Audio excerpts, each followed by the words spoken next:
everybody, Mike and Andy here, Vox World Headquarters, Brea, California.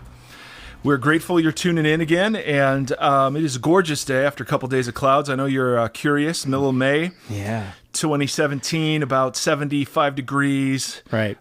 Pretty awesome. Andy's in his tank top, and so that's a big deal. He's not wearing Ducks gear. I am. He's got a hat. No, I am wearing my Ducks gear. But they just won a Game 7, so yippee. Broke a 4-year curse. It's more than a yippee. It's a holy cow. We're going to get killed by the Predators. Okay. So, evidently, that's another hockey team, for those of you that are unaware.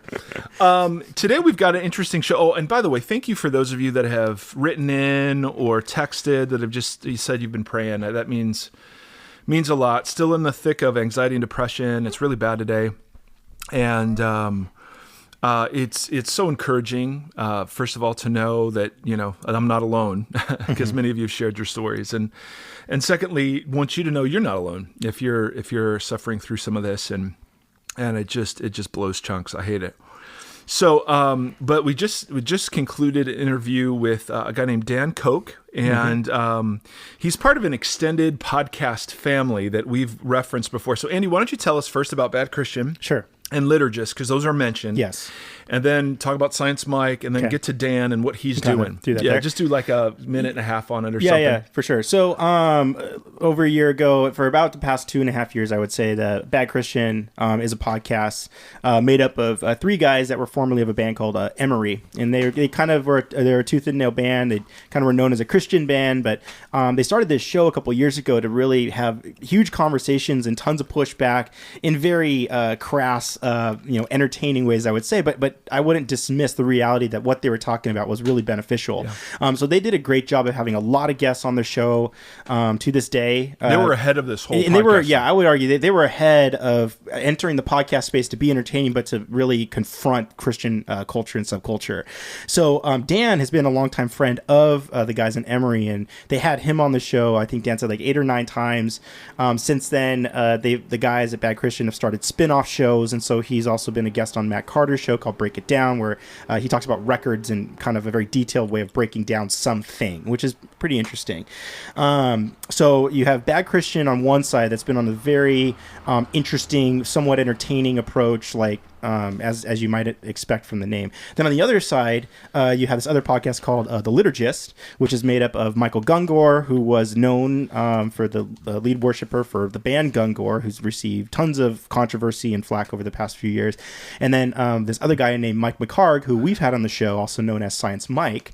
And they've really held conversations around, I would probably say progressive spirituality. So how do we, and we would all say that these are forms of deconstructing podcasts, like stepping back from the norms and forms we know of Christianity, entering into, well, what about this or what about that? What do we know about God in this sphere, in that sphere, X, Y, and Z?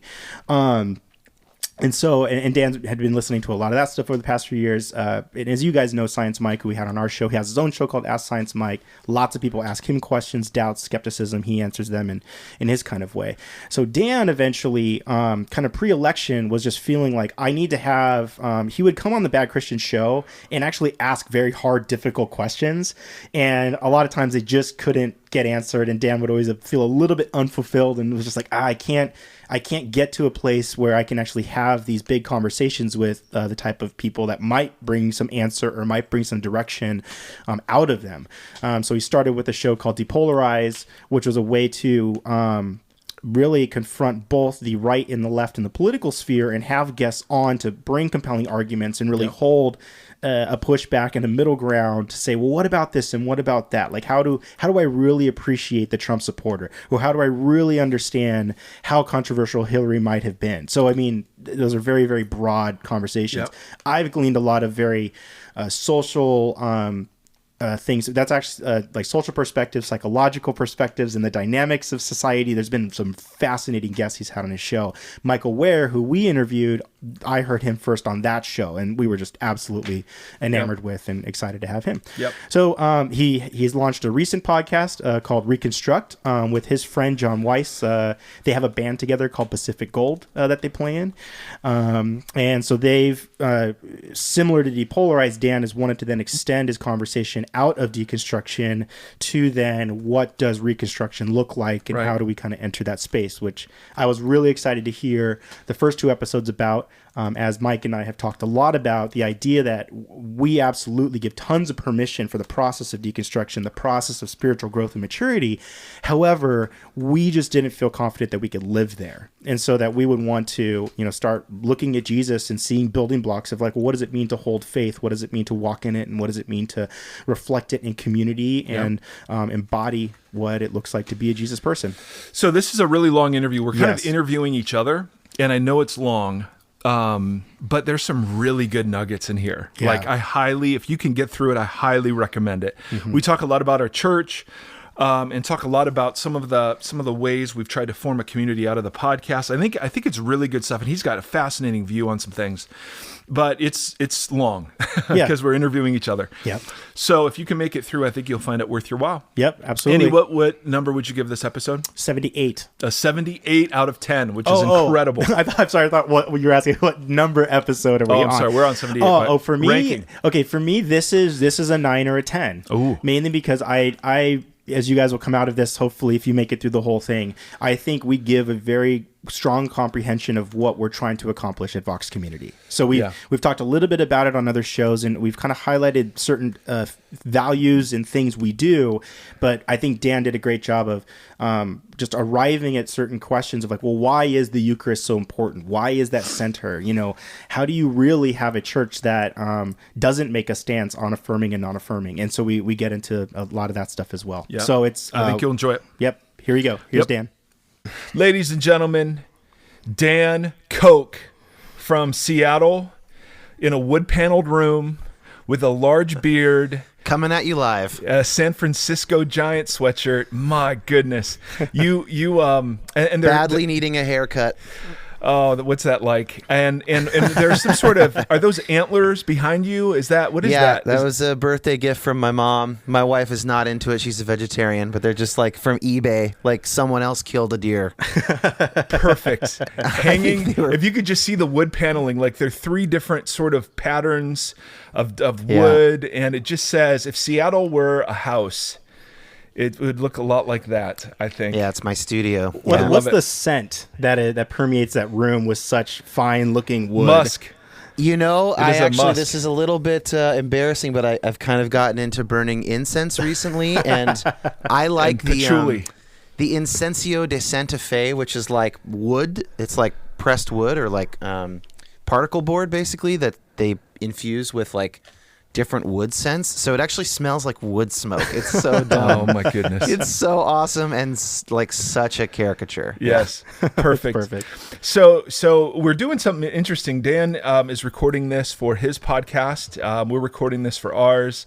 But Dan is someone we've been excited to talk about for several months now. He launched a podcast called Depolarize, and that was just and that was due to the election, correct? I mean, as you saw what was happening. It launched maybe like a month before the election or something like that. Tell us, give us a little bit. I mean, that's where we heard Michael Ware. Yep. And so we had him on our show because we heard him on your show. Yeah, he's the best. Right? So what was the impetus behind the Depolarized thing? Yeah, so I'll back up before I started the podcast. For a couple years now, I have been increasingly, I would say, enjoying posting questions or like a little bit controversial topics on my personal Facebook, and then I found that I enjoyed and had some skill for like moderating the comments section. Oh, wow. And I think that what I was doing was I was asking serious questions, and I was kind of open to either side, giving good reasons, and I just was sort of trying to keep people from getting, at each other's necks. Right. Yeah. And sort of like increasingly people who would see me, who hadn't seen me in a little while, would mention that. Like it's the thing that they would mention like at church or something. Like, hey, I really appreciate, the political conversations on your Facebook. It's such a breath of fresh air that nobody is calling names and stuff. And I was pretty active in kind of creating that culture, just like personally, just like I was not working and doing that instead throughout the day. And then when Trump was in the general election, I was like, I should do something. Yeah. I don't want to. At the time I was very concerned about him becoming president. I have sort of modified views now that he's been president for a while. But at the time I was like very afraid. And I was like, I got to do something. So I started the show, or I was like, I want to start a show. Then I talked to a couple of my friends who know me well and who we talk about politics on a text thread. I have 3 really, really smart buddies. One of them's in PR. One of them is just a political junkie. He works at a genetics company, and one of them is a lawyer who used to work for the Department of Justice in San Francisco. Wow! So it's a pretty amazing. Yeah. And I'm the total amateur comparatively. So I talked with them throughout the course of a day, and basically realized, okay, this is what I can do. This is the thing I could offer, is creating this sort of this safe middle ground for people, and that was, and I thought that would help, my little part in like not getting Trump elected, because I thought, well, if people are really willing to listen to their side, then they won't vote for Trump. I think that was a little naive. I think what I have learned since is I have a much more robust and nuanced view of like human psychology and the way that we create and make arguments, and where rational and political arguments fit in our cognitive process, and how they connect to our identities. And could you be one of my 3 friends? After that, I'm like, sure, wow. man, add me onto your thread. Yeah. So I would say it started as a way to kind of stop Trump in my own little way. Not that I thought I could really move the needle, but it ended up more as a way of, I would say more often than not now, I am trying to critique the left, which is my own political side, in encouraging them to attempt empathy and compassion for the right. It's not the only thing I do. I have guests critique both sides almost always, depending on the topic.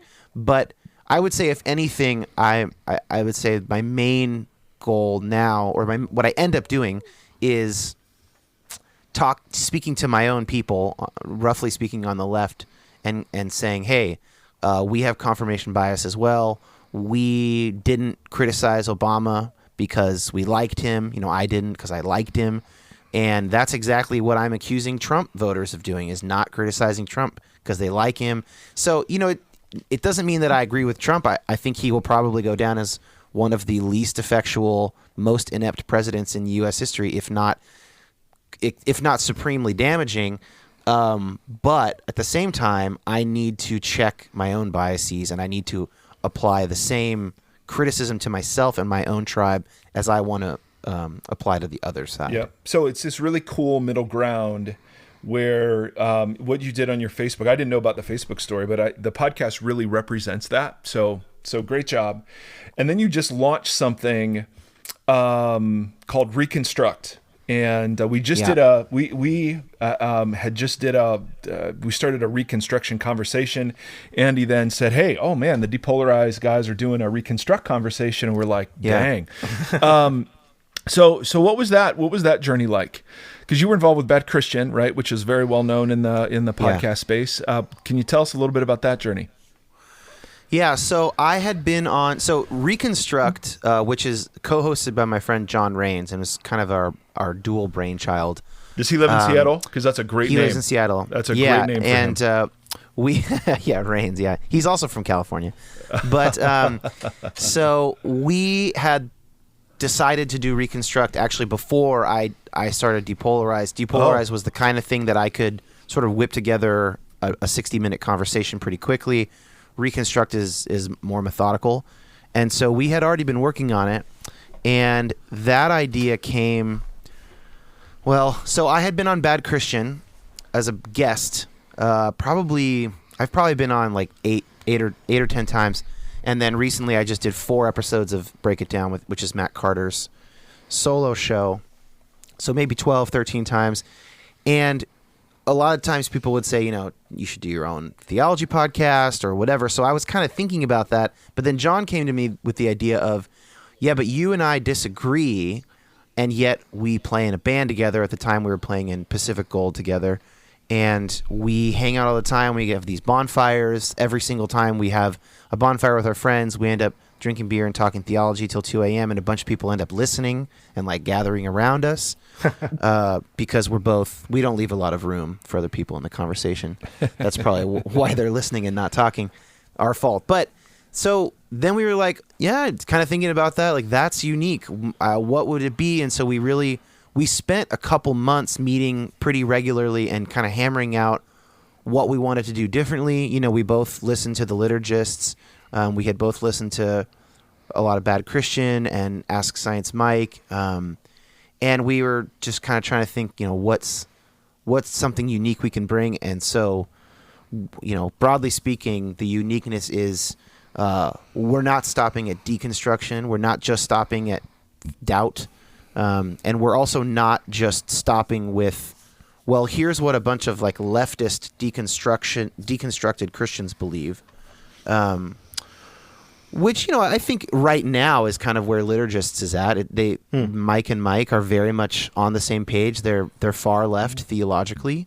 I agree with most of what they believe. But we wanted to kind of, and I think that they're serving a different population. So our ideal listener is a person who has done a lot of deconstruction, who has had a lot of doubt, asked a lot of questions, but wants faith again, and or a new kind of it, or whatever, wants to reapproach it. That's sort of like our ideal listener. And then there's of course people earlier or later in that process that will find it interesting, or just anybody who likes theology. But it's kind of, we want it, like, so we had Peter Enns on, and he's known for teaching that the Bible is not inerrant. That's a view that I share. I think it's not inerrant. But for Reconstruct, what we wanted to talk with Enns about is, so what is the Bible? Give us a positive argument. Don't just tell us what it's not. And not that he's, I think he's been right to talk about it in his academic and popular space to do what he's done. But for our purposes, it's like, great. So if I agree with you on that, where do I go from there? How do I start reading the Bible again? How do I think about it? How do I let it speak to me? Right. Yeah. Right. Yeah. And one of the things I listened in on and thought were fascinating were the three guiding values that are guiding this. Because first of all, I mean, we share the same, we love permission, to give people permission for deconstruction. That is huge. And sorely needed. But we share the same dissatisfaction with just stopping there. Yeah. You can't build a life on that. And so I thought your guiding principles were interesting because it's kind of an entrance into how do you do reconstruction? Deconstruction's easy, at least once you're given permission to do it. Reconstruction, though, is a different thing. So share those, if you would. Tell us a little bit about what those mean and how they're going to flesh out in the space you're taking up. Yeah. So John and I spent a bunch of time on this, and we kind of came to three guiding principles, which are meaningful unity, critical charity, and serious theology. And so I'll just go through those one at a time. So the first one is meaningful unity. Another way of saying this is like ecumenism or ecumenicalism. Bonhoeffer has this thing, cheap grace versus costly grace. And we think that there's kind of a similar difference between like cheap ecumenicalism and like true ecumenicalism. Though, for those who don't know what that means, it means like all the different denominations and sort of like branches of the Christian church worldwide coming together in some sort of a way. So we want to have meaningful unity, which means we simultaneously acknowledge that we disagree, and we also affirm our connectedness as Christians. So a big thing about our show is, when we do a Q&A episode, like for instance, episode 3 is what must one believe to be saved? We both answer the same question, and we answer it differently. And we interview each other, and we try and tease out what the other person is really getting at, because we think that both of our answers are options. Like Christians could agree with John or me. And John's coming from a different theological place entirely. Broadly speaking, like I'm kind of like a progressive on my way into the Catholic Church as like a leftist Catholic. It's weird. And John is like Reformed. I would say if you wanted to, he's like a compassionate Reformed. I would not call him a conservative Reformed Christian. I would call him like a traditional Reformed Christian, like Calvin, but not Piper, maybe something like that. Okay. For people who know those names. Yep. He's more like a Tim Keller, Van Hooser, for those of you who are nerds, that kind of a guy. And I'm more like I don't know, my favorite theologians, just that I'm not as well versed in theology as John is, but like the Vatican II guys of the middle 20th century, like Karl Rahner and Edward Skielebex, and a lot of C.S. Lewis, actually, his views are actually quite out of step with current American evangelicalism, but we love his quotes, though. We love his quotes. Yeah, we poached the quotes of Lewis, but actually he was pretty ecumenical and open-minded, and pretty open to, I don't know. Anyways, so meaningful unity is just like, there are a lot of kinds of Christians, and it's stupid to say that your kind of Christianity is the only available option. It's patently absurd on just by the numbers. I love that you said that you're attempting to see Christianity not as a philosophy, not as a theology, but as a family. Yeah. And that is how you differentiate between or are able to sit at the kitchen table with somebody that you disagree with, but there's something that trumps that disagreement, and I use the word trumps carefully. Yeah. One way you could put it is we think that our identity as members of the body of Christ is logically prior to our identity in whatever denomination or with whatever theological views we hold. Right. And actually, if you think that the way you understand predestination or something, or the way you understand the end times or baptism or hell is more important than being an adopted and loved child of God, then I think you not only have a psychological problem, but you have like a rational problem. Whoa. So takes one to know one. Yeah, I have a lot of psychological and rational problems. So the second principle is critical charity, and this is just basically like Aristotelian logic. You don't build up straw men of the other person's argument or someone you disagree with. You're gonna face new ideas. You're gonna hear things that make you uncomfortable, and you have to fight the urge to be defensive about that. In scientific terms, you have to like learn to quiet down your amygdala and like let your prefrontal cortex do its thing. Thank you, Science Dan. Yeah, I think I stole all those terms from Science Mike. Yes. So you know that takes a certain amount of maturity, and it's something that we're always working on. So that one's pretty simple. Don't make a straw man. Like, hear people out, listen to their story, have compassion.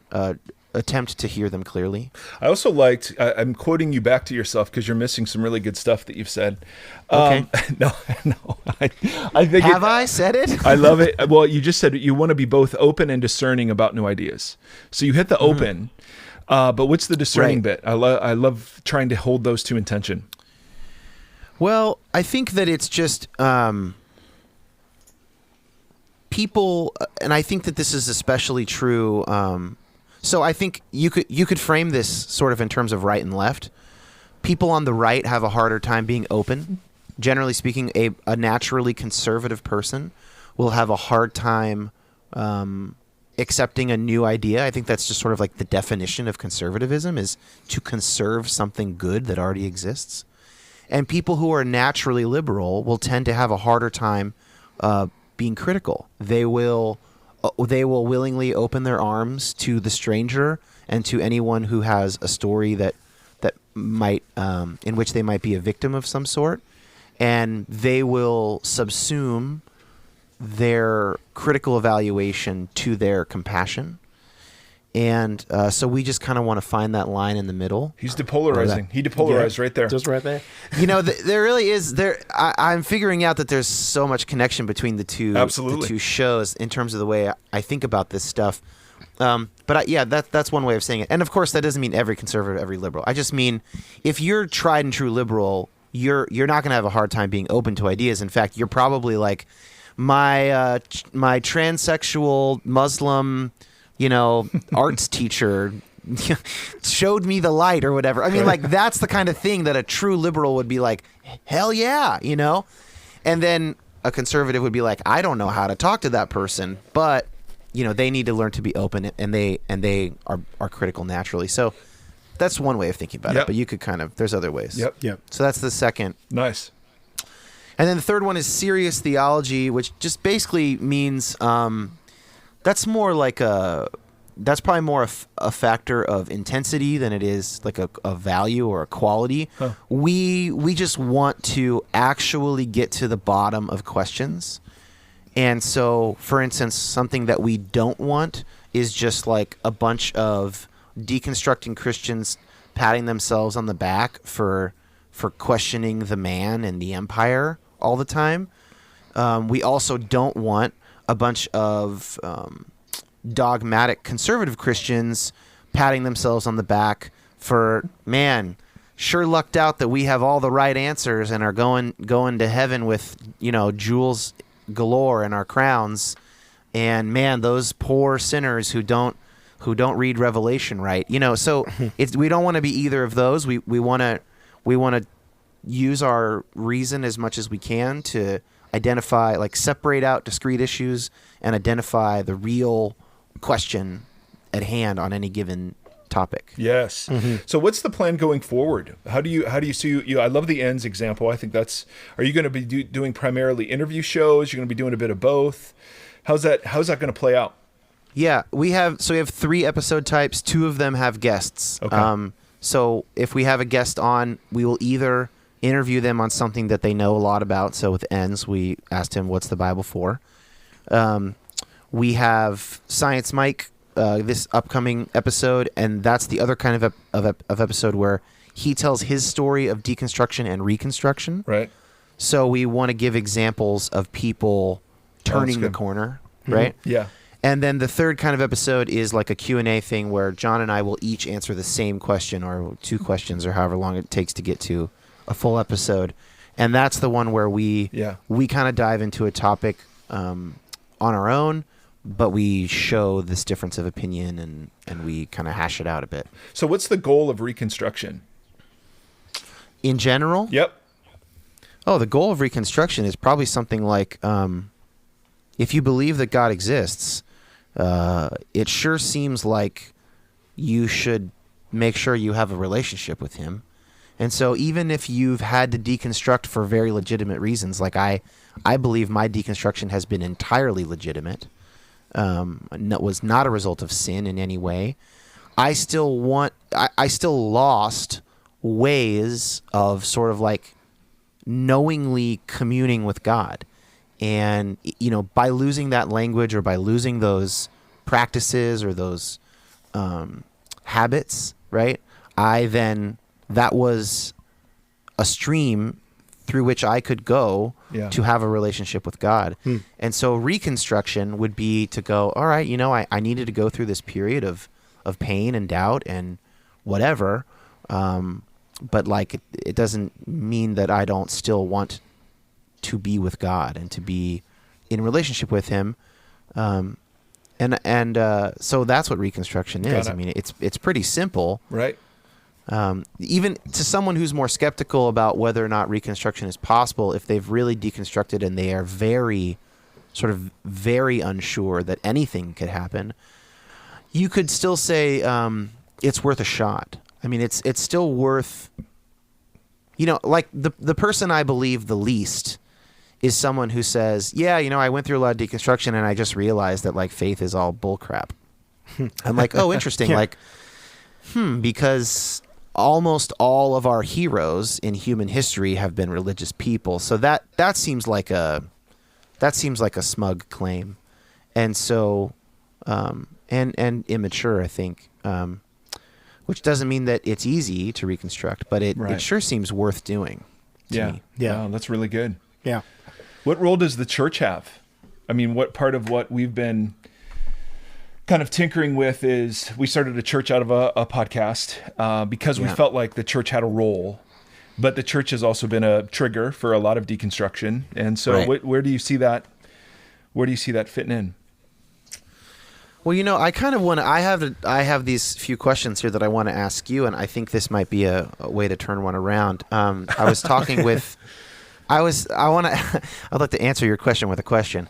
Ooh, Jesus. Well, I'll just say for me, so I was speaking with Andy yesterday, and we were just kind of doing some, I was getting some more background information so I could know what I'd like to ask you about. And he mentioned that your guys' church is Eucharist-centered. That was the term that he used. Yeah, you like two-word things.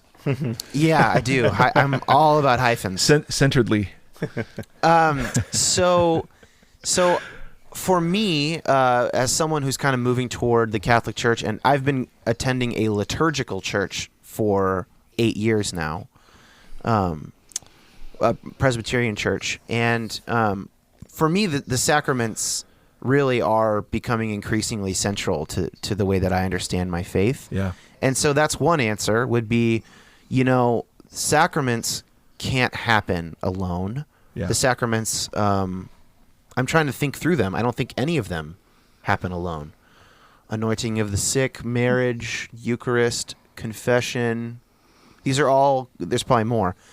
Baptism. None of these are done alone. Right. And I think that there's some good thinking behind that design or whatever you want to call it. Yeah. I think about it that way. Yeah. So good. You could think sacraments, or you could just say human beings, like if you want a more kind of secular approved answer, human beings are pack animals. Like we are tribal pack animals. We survived as a species because we could band together and hunt big game. We have done everything in tribes since we came on the Earth's scene.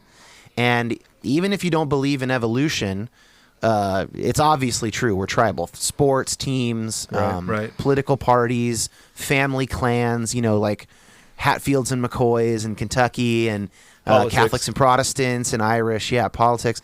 I mean, Irish in Ireland. So, no human endeavor really worth doing is done alone, and that's kind of contrary to the frontier myth of America. But I think that, so I would say that, but now let me turn it into a question. What do you guys mean by your service is Eucharist-centered? Like, what does that actually mean? And then why do you make it that way? Yeah. Ooh. Well, partially for the reasons you've already articulated. I come out of a megachurch, evangelical, sermon-centered, teaching-focused subculture. And so I've always been the teacher, and the service pretty much is a setup and a response to the teaching. And when we started podcasting, we realized a church I was just at, a couple of years ago was $9 million budget, 120 employees, 20 acres of land. And we'd probably reach 9,000 different people a month. It's a big church. We started podcasting, and when you're seeing 40 or 50,000 downloads a month and it's free, you realize if church is only an informational dispensation system, then why in the world would you invest in land, invest in employees, invest in programs? Because podcasting, it's what Uber's done, it's what Airbnb has done, right? We're flipping the classroom completely. So if you take the importance of the teaching event out of a church service, which is what the question we were asking, what do you have? And you have liturgy. You have the work of the people in response. And so we do Q&A as part of our services. We do kind of raw storytelling. We don't no pretty red bows, at least in the stories we tell. We do a bit of teaching, but that teaching is to set up Eucharist. We see the point of the service is the taking the bread and the cup together. And then we have prayer stations. And okay, why though? Why is taking the Eucharist the center? Because we're trying to build a community like Jesus did, where you can have a tax collector and you can have a zealot. And if you're only locating unity in preference, one, I like this teacher, or affinity, right? This church is just like me, which is traditionally how my subculture's done it. It cannot withstand the cultural conversations that are being had around it. You can't have. So our goal is to have affirming Christians and non-affirming Christians take the bread and the cup together. Our goal is to have Trump lovers and Trump haters take the bread and the cup together. Our goal is to have people who are as far left and as far right politically or economically or whatever take the bread and the cup. And that's the only thing big enough to handle those differences in our culture. Teaching's not big enough, affinity's not big enough, preferences aren't big enough. And so that was the big reason was none of the traditions I've come out of ever did Eucharist every week. It was always a tiny bit of juice and a Tic Tac sized cracker. Once a month, yeah. Yeah, right. exactly. Right. Oh, let's not forget that this was something Jesus did. right, exactly. Yeah. So that was the I love that answer. That's yeah, I mean, that's been really my experience. Like, when I go to Mass, even in Seattle, which is not a very diverse city as far as American cities go, like, it's always racially diverse. It's always a diverse number of age groups. Right. And everybody, the homily is just not the point. Right. On a weekday Mass, it's 5 minutes long. On Sunday, it's 12 minutes. Wow. And then you spend 20 minutes on the Eucharist. I mean, Right. so it's all everyone preparing themselves for the same thing, going up, taking it together. A little Filipino old woman is like handing me the wine or whatever. Yep. You know, like, right. like you can't escape it. It's like baked in that this is not about, everyone here also gets their haircut at the cool barbershop. Right. And like drinks at the same bars with me. Exactly. It can never be about that because they're not cool. Right. The people you're sitting next to. Yeah, exactly. Nope. Exactly. And so we felt like Eucharist was the only thing big enough, and because we built the whole church around table fellowship, the idea of table fellowship.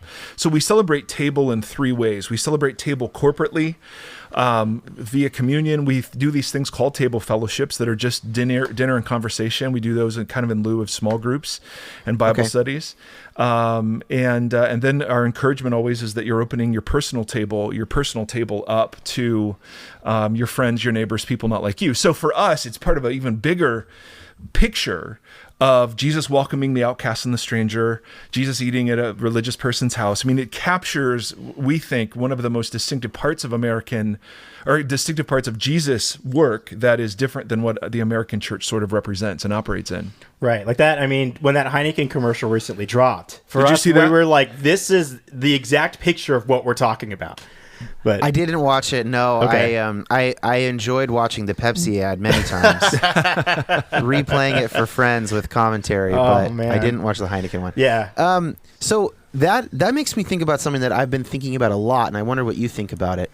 I'm trying to, in my mind, tie this all into identity, because I think both in like identity politics is a big catchphrase these days. Like, which in case people don't know what that is, it's like, primarily you're a white man, or primarily you are a person of color, you are a trans person, and then sort of mainly grouping people and judging them based on their category.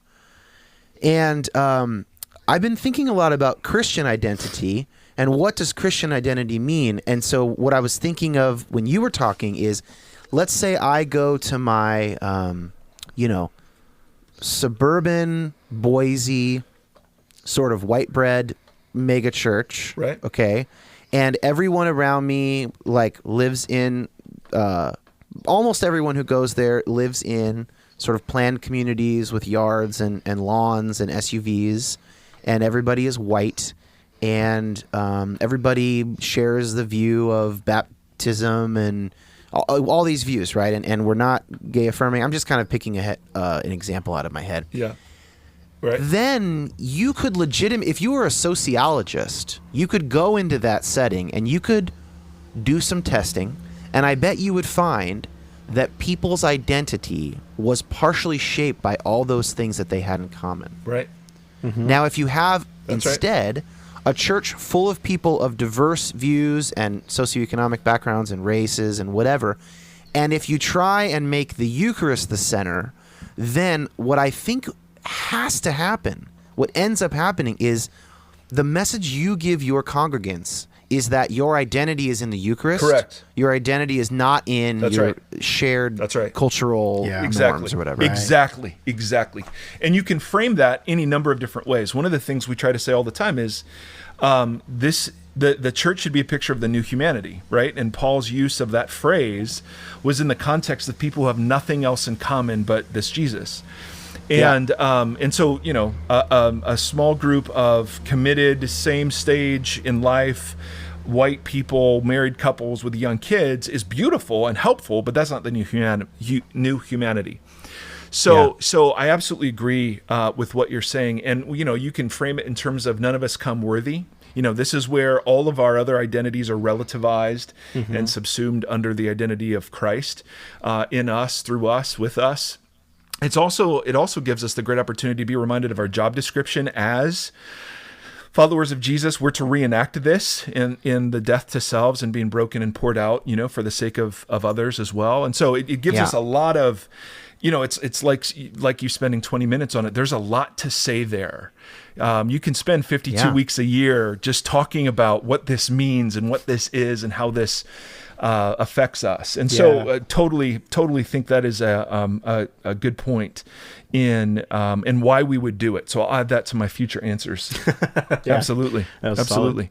I wonder what you think when people ask me, this is what I say, if people ask me, why does it matter to have the Eucharist at the center of the service? And my kind of go-to answer is a little more abstract, and it's that I think that the self-giving, self-sacrificial love of God is at the center of the universe. Come on.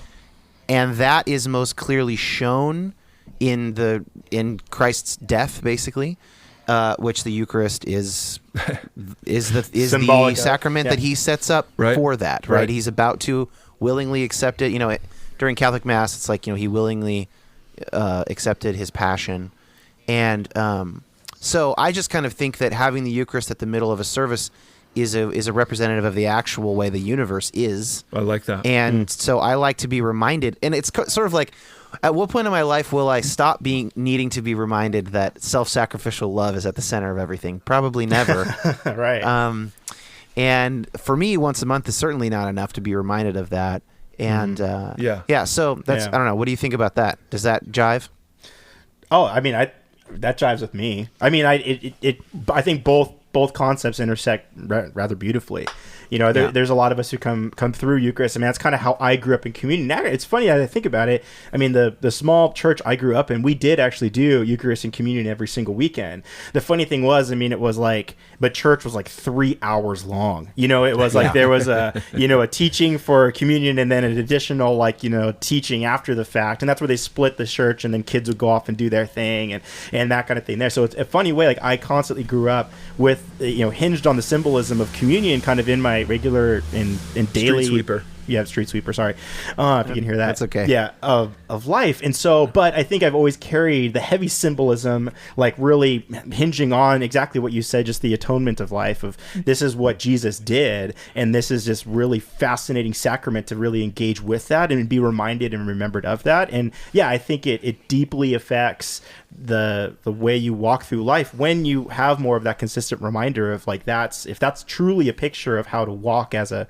follower, to be that self-sacrificial, to be that to be that humble, but also be that intentional, that God had a plan and God had something going on there, and to realize God had a plan in working through that. And some may more metaphorically look at the sacrifice and how it then backbones into Old Testament and all of the priestly things that they did. But I'm actually always struck by the thousands of years of Old Testament tradition and oral communication about what sacrifice would end up looking like, and then how Jesus, you see this incredible alignment and picture of that thing. So I mean, to me, I personally always stand in awe of, I think, the circumstantial alignment of God's plan and what actually took place here on earth. And so to me I connect with that very large cosmo idea of it. I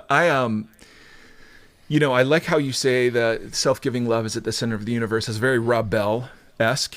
Is it? Oh, yes. I better be careful. Oh, yes. I don't want to get farewelled by John Piper. Oh, I know. Well, If he was over It's here, only a matter of time. Yeah, exactly. It's only a matter of followers, I should say. If I just get enough followers, I'll get that tweet. We so one of the I'd put that just a little differently, although to me, Francis Chan had this great line once. I heard him speaking, and he said, if you're at a church and you hear more about the pastor than you do about Jesus, you're probably at the wrong church. And I know that's awesome. Yeah, I mean he's just the king of those sort of drop the mic one-liner. Yeah. And so I was trying to think of a way of how do you put Jesus at the center of the service, and not my teaching or someone's worship or whatever. And so, we realized, well, we always want to teach about Jesus. So we're always going to, be in the Gospels. We're not going to go to Paul. We're just going to stay in Jesus. Oh, really? Yeah. Mm-hmm. Yeah. Wow. I mean, we'll do other stuff on the podcast, and, Tim Keller's got some great stuff, and N.T. Wright's got some great stuff. So if you're hungry for that, and where Paul and Jesus intersect, of course, but we're just going to be marinating in Jesus and how beautiful he is. And, because we believe, we're preaching to a parade. You're not preaching to the same audience every time. So we also wanted to, and Eucharist obviously gives you the opportunity to have that conversation, to be good news people, to remind us of all the things, right, that Jesus reminds us of through his sacrifice. So for me, that's the way we put Jesus at the center, is all of a sudden all the other conversation stops about whether I liked it, whether I didn't like it, was that song good or not good. Now now we're doing something that is a huge reminder that it's not about us, and it's not about anything else that's going on here. Right. So when I get asked that, I take that self-giving love and just attach, the Jesus name to it and go, man, he's the whole thing. Yeah, and I wonder what you guys think about this too in the context of deconstruction and reconstruction. I think the thing about Eucharist too is it's tremendously flexible because it is an activity. Yeah. And it is not, I mean, there are sort of doctrines attached to it, right, but it is like an aesthetic activity. And I think about someone who's like super deconstructed, and they're like, yeah, probably no resurrection, barely even like a theist of any sort. Just simply, the Eucharist is a reminder that God suffers. God is not out there totally separate from us. He feels pain. Yep. He felt pain. Even if it's if that's all you can do at this point in your life, you can just sit there and meditate on a God who suffers in some way.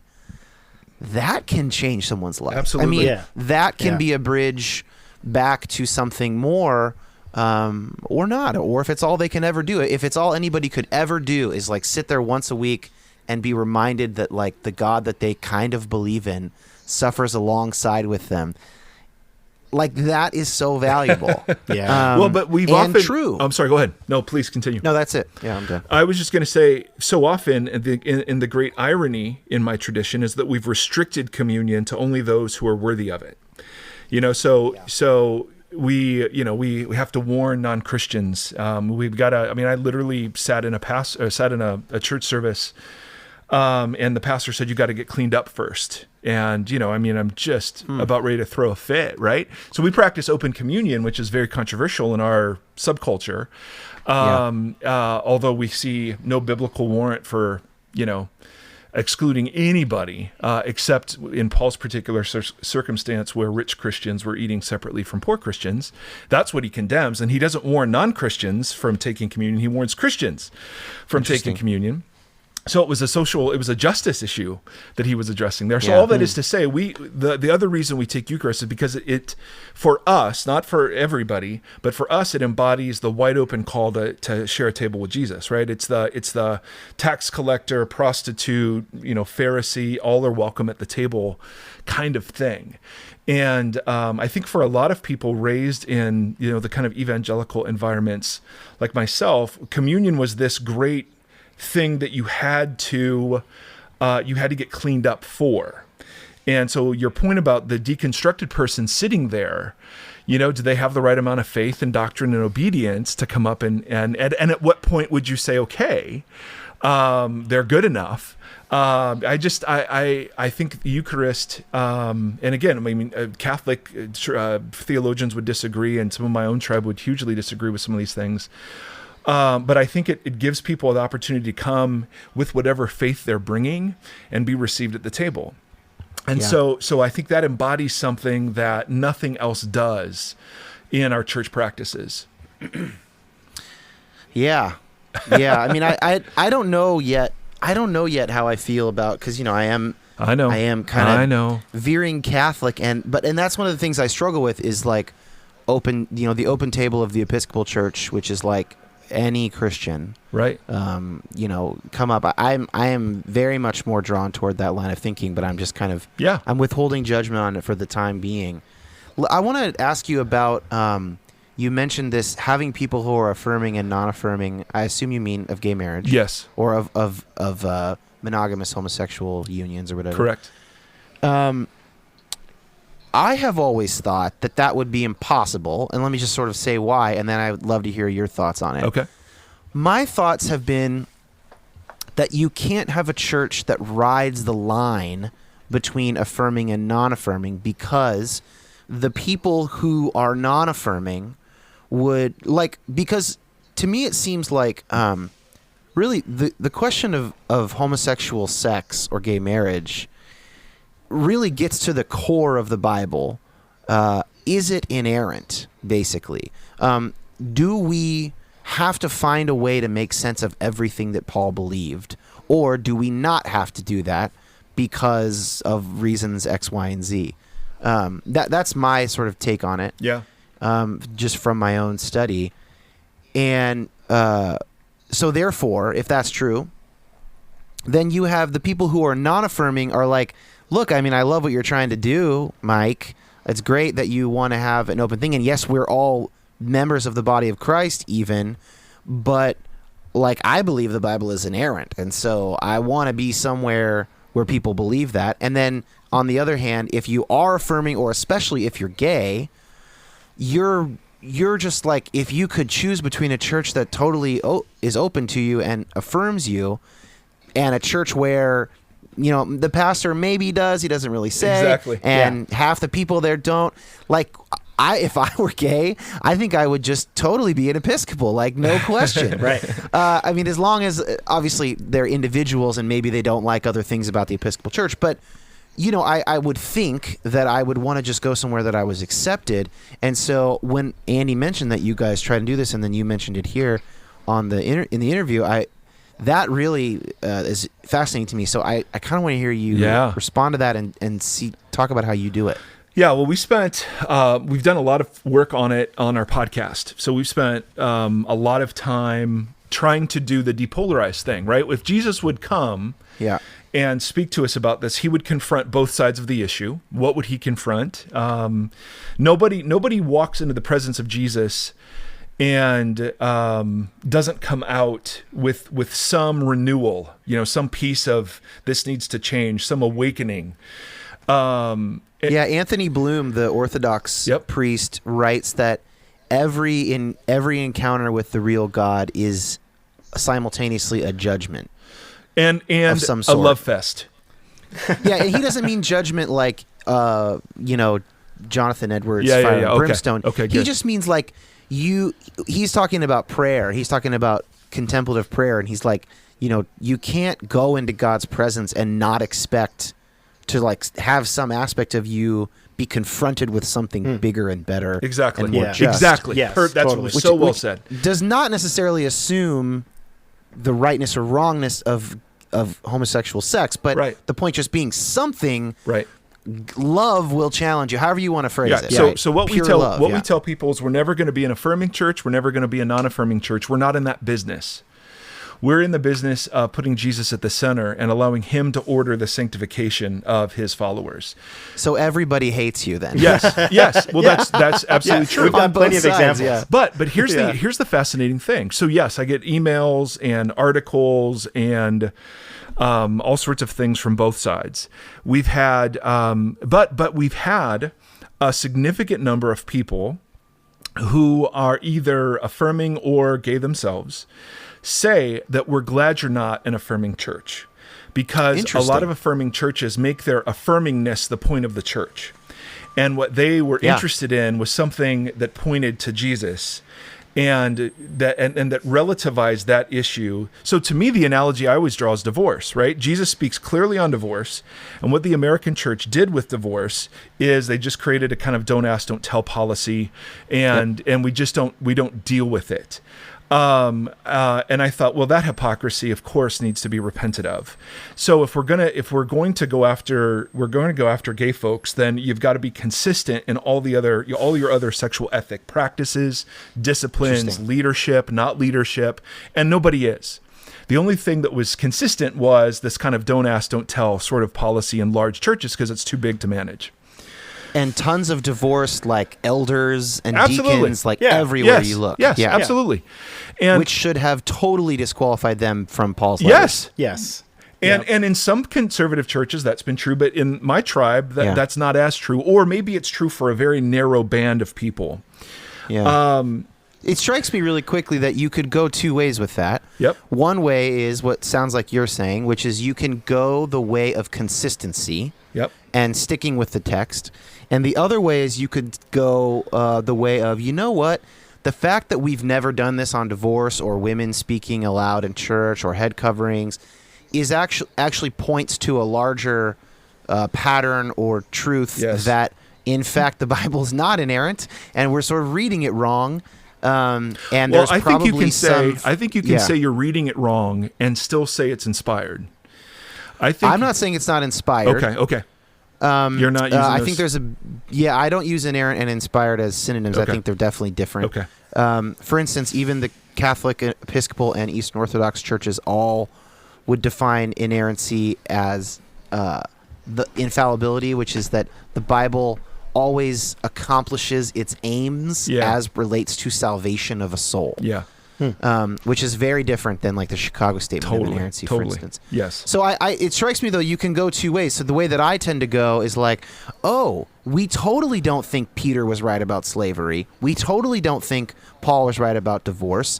Or we think divorce is different now than it was then, or something. And these are like signposts to the fact that, maybe this is not a rule book. Maybe it is an example of the church like trying to love God as time goes along, but you could also go the route you're going, or like where I think Greg Boyd kind of goes this route of like, hey, we just really have to be consistent here if we're going to use this as our normative text. Correct. Yeah. But the interesting part was when we were getting affirmed for being out of the affirming or non-affirming business. From gay folks. And so, yes, I think there are some, and we've had some people confront us and leave because I've just not said, hey, yes, of course, we're affirming. But we've had this very interesting community build up of people who are non-affirming and people who are affirming, and they're in line together for the Eucharist. And do you allow gay or LGBTQ people to like serve? Yeah. And lead? Yeah. Okay. But we do it based on their heart for God and their heart for Jesus. Right. We don't do it based on, we would disqualify all sorts of people from leadership. Like we have some folks in our community that are very aggressive, and we would take a different approach with them.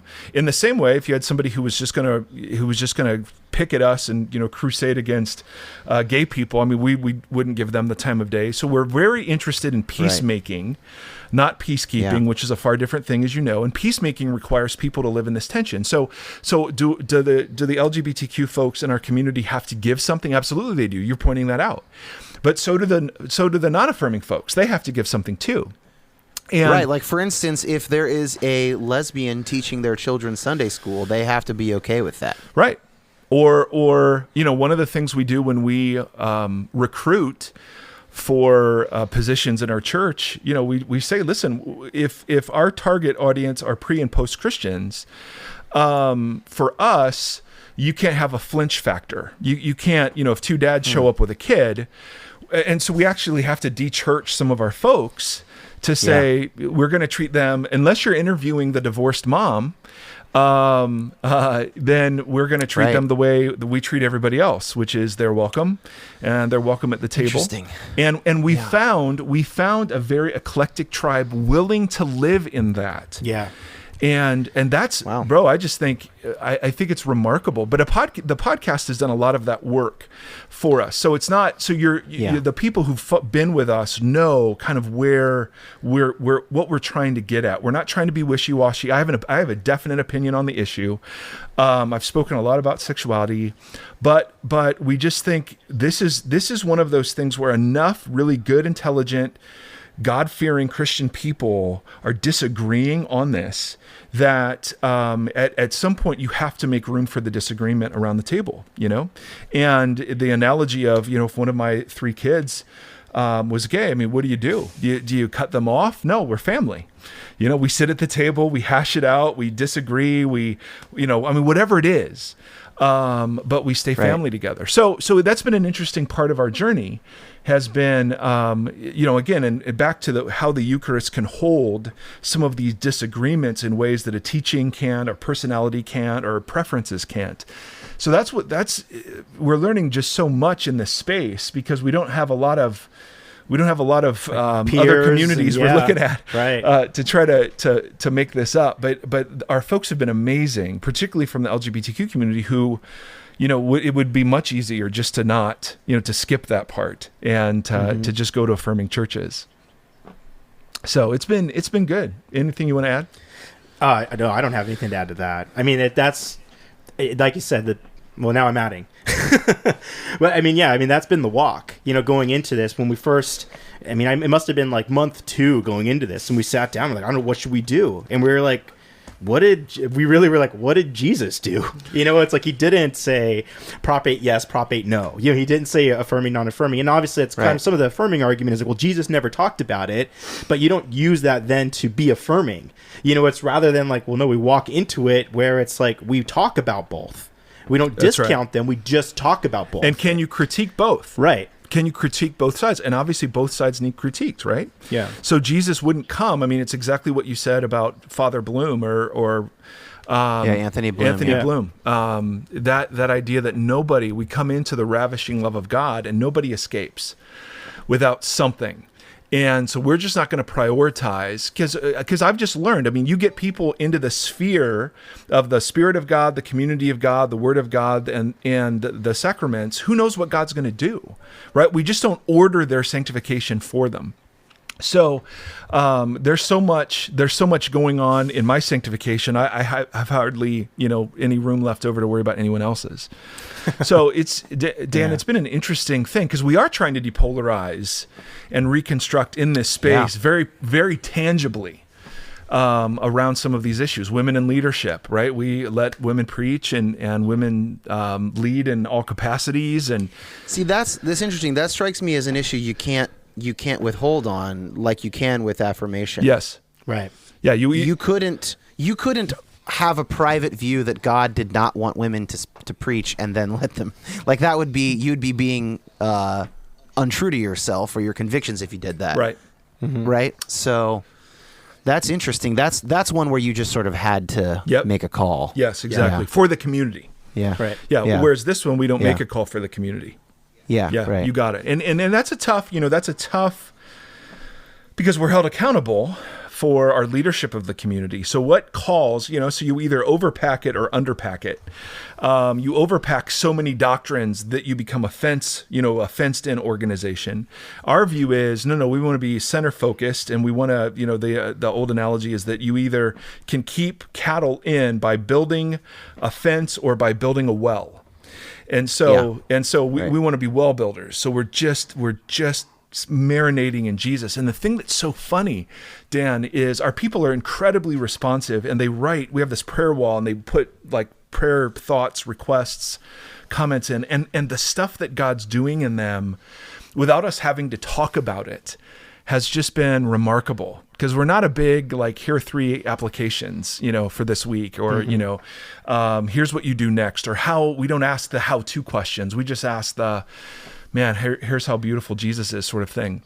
And it's been remarkable what God's doing in people without us having to lead and shape the community beyond the well that we're building. Yeah. It's almost like if you take penicillin your infections end up going away. It's amazing. And like if you just treat like the that. root cause, the symptoms go away on their that just your body works that way, right? yes. Yeah. Well, that's But if you Reconstruction. just take ibuprofen for your headache, but you have your throbbing finger, which is throbbing because of an infection, Yeah. Right. the ibuprofen is not going to actually take it away. Right. Correct. Like Until the Mike has infection. an interesting articulation. Like he does this in conversations and counseling of just identifying the difference between, what's symptom and then what's the thing behind the thing, and Right. it quickly, often when he identifies like, well, that's symptomatic. So it's just, but quickly calling that stuff out immediately kind of compels you to think, okay, if my behavior is a symptom, then what is really the heart posture? What is really the orientation that I'm stuck in that's causing that to happen? Like, we've kind of been really hard on the idea that faith following isn't behavior management, and us just figuring out 10 ways to solve your anxiety, Right. And that kind of going at that kind of stuff. Right. But rather if Jesus truly is this reorienting cure-all, then why are we so slow to be excited to actually talk about how radical, how contrary, and how amazing and beautiful he was every single weekend for the rest of our, life? It just, to me, Right. it seems like, and anyways.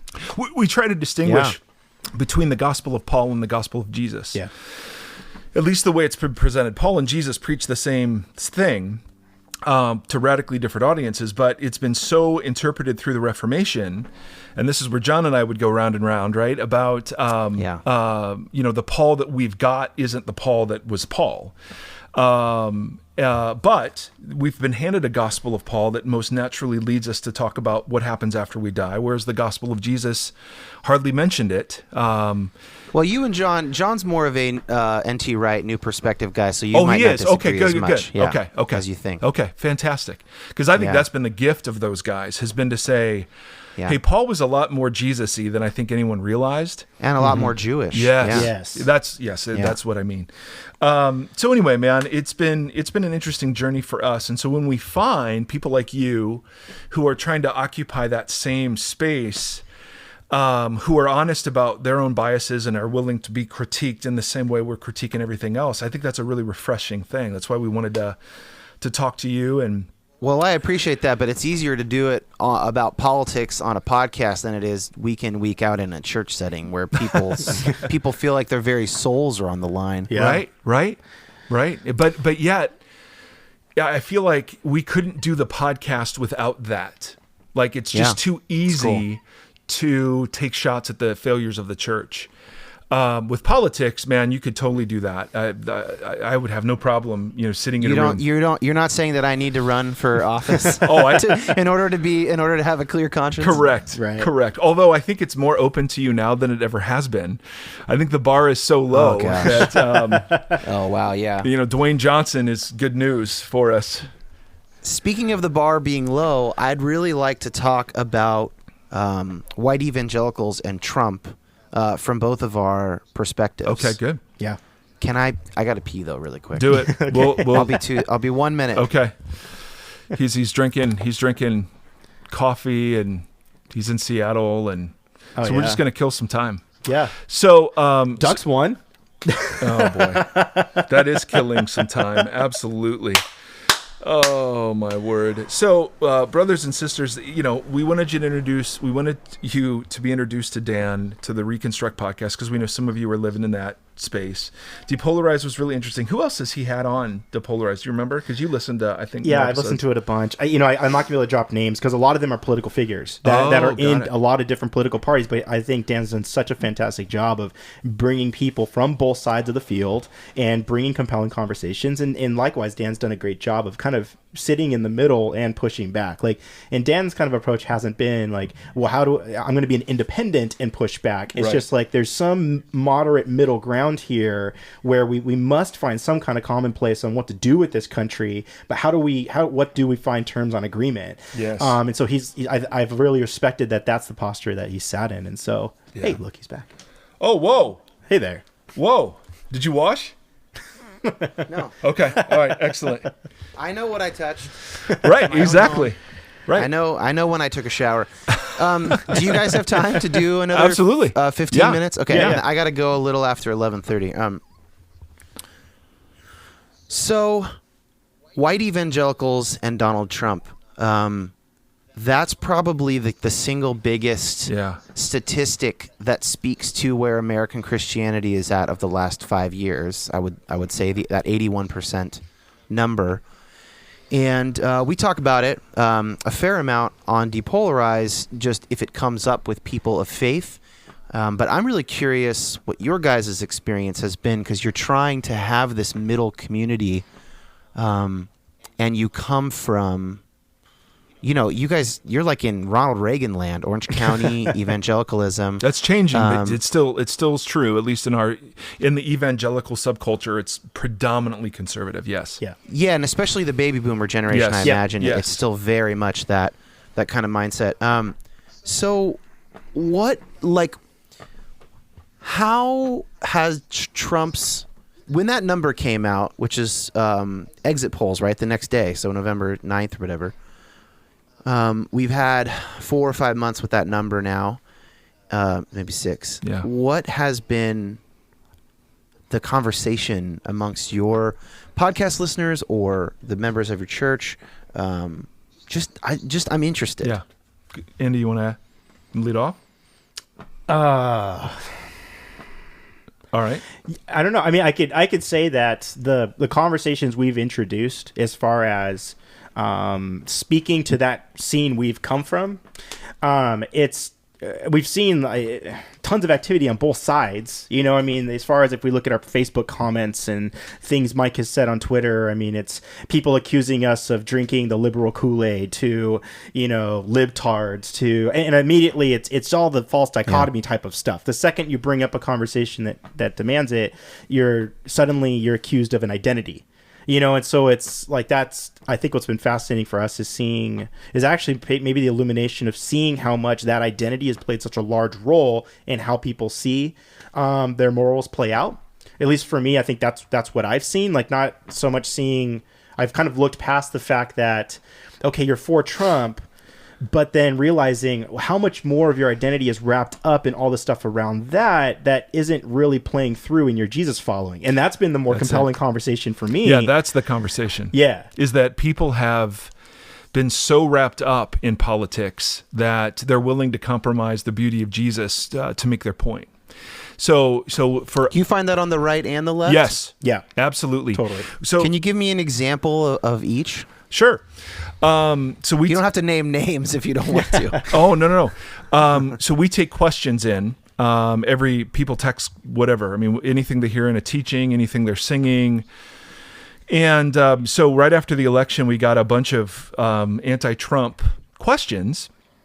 And so we did a whole, and then we got some immigration questions. So I did a whole teaching on immigration. We had some people walk out, blah, blah, blah. So I was confronted by somebody who loves Trump and felt like I wasn't being fair to her side, and because I was airing those questions, but the Trump supporters didn't have questions, so I was only airing the concerns about Trump in the community. I wasn't doing both sides justice. There weren't a whole lot of questions to the pastor, like after Obama got reelected by Obama voters. Correct, exactly. Those are not the people moving to Canada and worried. Exactly. Right? Yeah.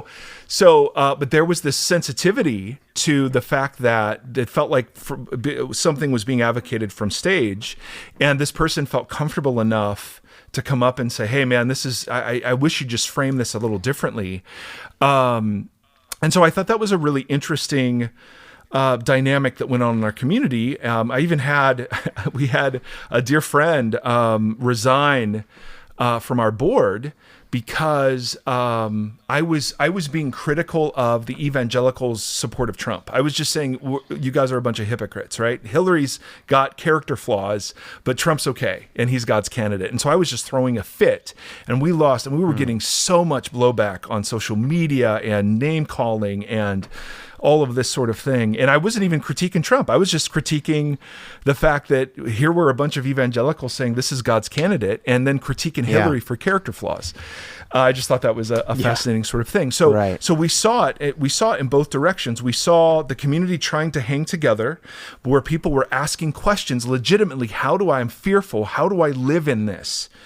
And then the Trump supporters in the room going, "Hey, why are you giving this so much airtime?" So what was fascinating was that the point that really began to stick in the community was the fact that our politics had become more important. So for instance, on social media, you see the left and the right flaming each other on a Christian post in Christ's name with scripture. And I wasn't moderating. I just throw something out and then I just check back in later.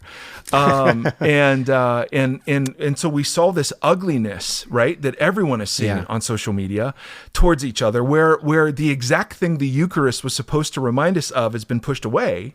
And instead now my rightness or wrongness about how the kingdom of the world should be run has now taken over my unity with a brother or sister of a different belief about how the kingdom of the world should be run. And so that was the thing that got a huge amount of traction in our community and in the podcast. Was we kept coming at the difference between peacekeeping and peacemaking, and how you like around Thanksgiving, how do you share a meal with somebody that you passionately do not agree with, right? So it's been another test case, like the LGBTQ community, of whether or not this actually can be held together in this sort of depolarized, reconstructed space. Earlier you were talking about when Jesus was alive, eating with a Pharisee or a zealot and a tax collector. And it struck me that that's kind of like an ACLU lawyer and an immigration agent. Yes. Yeah. Yes. Today. Yes. And what a vision for the kingdom of God, that you could be at table and have those people could come to the table and speak about how they each might do their jobs most effectively. Yes, exactly. Oh my gosh. That's the new humanity. Immigration agents who aren't working through subsumed anger issues and taking it out on the poor, and lawyers who are compassionate for those that they are even suing, right? And seeing it through their eyes, and then even more effectively representing their clients as a result of that. I mean, it's hard to kind of get all that stuff in your mind, but I bet you there are ICE agents and lawyers who are friends and do this. Yep. It's not like it doesn't exist in the world. That's in right. fact, cop shows are always about, the DA and the defense lawyers are actually getting drinks with each other at the end of the night. There's a bit more of a moral heft here, but it can happen, and shouldn't it be the church where it happens? That's it. And the Eucharist and sort of this is where I want to talk about identity. Our identity as loved children of God should be able to overrule our political and even our cultural and social identities. That's right. But it's difficult, and those identities are in there. They're in there good. Yes. And we spend a lot of mental energy to defend against them being changed or challenged. That's right. Mm-hmm. Yep. All of us do. That's right. Right. So the psychology of how you hold belief, I mean, everything you were referencing early, that comes into play here. And so for us, you could, whoa. Come here, honey. That's my cat, Lola. Oh my, of course he has a cat. Yeah, she's kind of, I don't know, she kind of whines a lot. No. She's great though.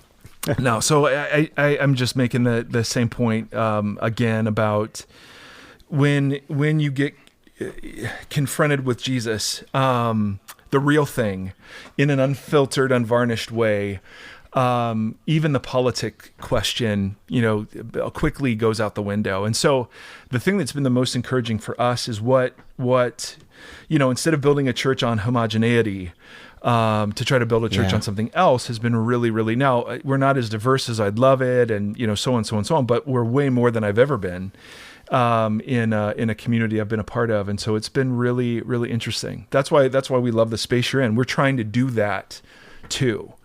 And, because there are enough podcasts that are just doing deconstruction, right? Here are the big questions. Here are the scholars that can help us deconstruct, but there's just not enough work for my kids, and the faith they're going to grow into, that can't just be the remnants of, whatever's left standing after we've flamed everything. Yeah. So love it. Great. So where can people find you? Do you have any more questions? Do you have any more? Yeah. Okay. I was just saying, if you have more questions for me, People can find me in a number of places. I'm on Twitter at Dan Koch, Dan Koch. Both podcasts are up wherever podcasts are listened to. Depolarize and Reconstruct. Depolarizedpodcast.com, reconstructpodcast.com. I think that's basically it. That's awesome. Yeah. Bro. And then for my listeners, where can people find you? Yeah, go ahead, Andy. Oh, yeah. So you could, website is voxpodcast.com. In addition, you can check out the church, which is Vox Community. That's voxoc.com. 2 podcasts available. This one, which is Vox Podcasts with Mike Erre on iTunes and wherever you can find podcasts. And the other one is just Vox Community. And, yep, on Twitter at the Vox Podcast, THE Vox Podcast. Wow. And that's a lot. I know that's a lot. We're doing too much. We do too much. What do you do for work? Confusing. What do you Slow do, your Dan? We roll, couldn't guys. figure out. How do you make money? Right, you're a musician. Yeah, Your podcast. I do what else commercial music. So I'm a commercial composer. Oh, nice. I write music for licensing. If people are in that world, you can hire me at dankoch.net. That's what I'm talking but about. I don't talk about that quite as much on the shows. Hey, that's awesome. Yep. It's my tent making, man. Yeah. Right. Seriously. Yeah. Fun tidbit. Because Dan and I kind of come from similar music backgrounds. So my band did actually open for his band Sherwood.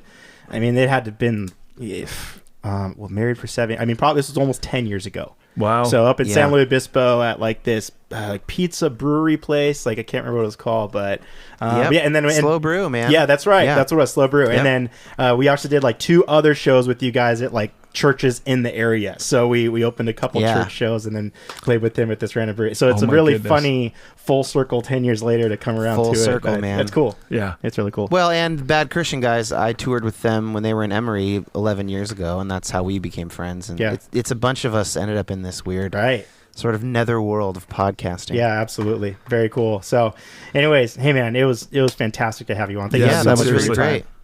Yep. Thank you for sharing your guys' perspective. You guys are on the ground doing the real work. So thanks for doing that. Yeah, of course. Trying. Boots on the ground. We're big fans. Yep. We will not add one other word. Holy cow, that was long. Yeah. But thank you for sticking with it. Thank you for our Patreon supporters. You guys are amazing and allow us to continually upgrade stuff. And so thank you. May the Lord bless you and keep you. May the Lord shine his face upon you. May the Lord lift up his countenance to you, and may he give you peace in these days.